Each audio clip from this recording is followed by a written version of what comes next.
So hello everyone, आज हम percentage के क्वेश्चन करेंगे। जैसा कि हमने लास्ट वीडियो में भी करा था परसेंटेज के क्वेश्चन, उसी सीरीज़ को हम कंटिन्यू करेंगे। कैसे करेंगे परसेंटेज के क्वेश्चन? इस टाइप के क्वेश्चन काफ़ी एग्जाम में पूछे जा रहे हैं।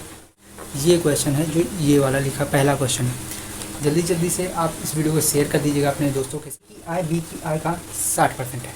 Income is equal to expenditure का सवाल है। Income is equal to expenditure plus saving का। Income is equal to expenditure plus saving का सवाल है। इनकम बराबर खर्चा प्लस सेविंग। ए और बी की इनकम की बात करी गई है। यहाँ पर ए और बी दो लोग को हम बना लेंगे। ए हो गया ये, बी हो गया ये। कहा क्या गया कि ए की आय बी की आय का 60% है। तो अगर हम मान लेंगे कि अगर बी की आय जो है वो 80 है, 80 मान लेते हैं, 80 मान लेते हैं, तो जो ए की आय है इसका 60% पे रखा है। ये कितनी हो जाएगी? 48। ये तो सिंपल सा आप लोगों को समझ में आ गया होगा। फिर उसके बाद कहा ए का एक्सपेंडिचर बी के व्यय का 70% है। इस लाइन को हम छोड़ेंगे, आगे की ओर बढ़ेंगे। फिर ए की आय, जो ए की आय है वो बी के व्यय का 75% है।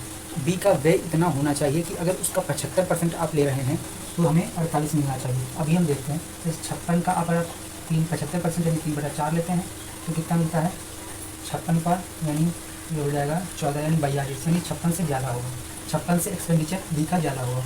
अब लेते हैं उत्तर 64, 64 का 3/4 16, तो 16 थी 48, यानी यहाँ पे जो इसका एक्सपेंडिचर होगा वो 64 होगा। अभी तो इसका जो 75% लेंगे तो एक ही इनकम होगा, क्योंकि सवाल में बोल रखा है। आपको सवाल इधर स्क्रीन पे दिख रहा होगा, समझ गए होंगे चीज़ों को।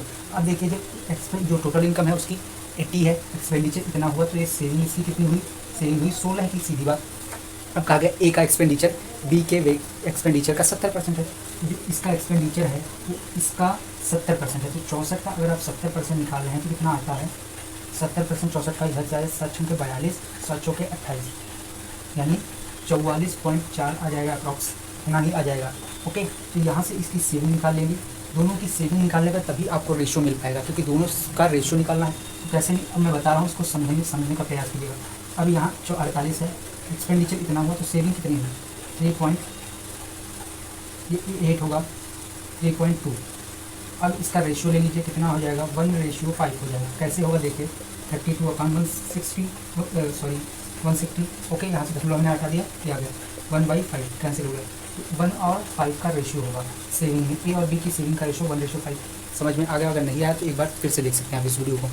अब देखिए इसका दूसरा क्वेश्चन है कि अगर किसी वर्ग के क्षेत्रफल में 19% की कमी करी जाए, अगर किसी वर्ग के क्षेत्रफल में 19% की कमी करी जाए, तो एरिया क्या होता है वर्ग का? a²।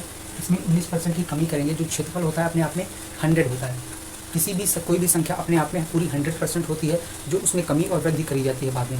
अगर कोई भी वर्ग है तो उसका पहले क्षेत्रफल कितना होता है अपने आप में? 100। फिर उसमें 19% की कमी करी गई, तो 100 का 19% कितना पहुँच जाएगा? रेशियो से हम कर रहे हैं इसको 81। ए की वैल्यू यहाँ से निकाल लेंगे। ए क्या है? ए है भुजा, तो यहाँ से 10:9 मिल जाएगा। अब आपसे पूछा है तो इसके विकर्ण में कितने % की कमी हुई? विकर्ण में कितने % की कमी हुई? तो विकर्ण में कमी को दिखाने के लिए हम बता दें कि विकर्ण का फार्मूला आपको पता होना चाहिए कैसे क्या होता है। तो विकर्ण का जो फार्मूला होता है वो a√2 होता है। a√2 होता है विकर्ण का फार्मूला। जो यहाँ पर √2 कांस्टेंट होता है, तो इसको हम हटा ही देते हैं। तो कितने की कमी हुई? कितने की कमी हुई? 1 की। कितने से? 10 से।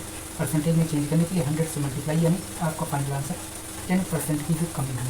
ये आपका आंसर रहा। अगले वीडियो में अगले क्वेश्चन करेंगे, जो कि काफ़ी इंपॉर्टेंट क्वेश्चन रहेंगे, जो लोग उसके साथ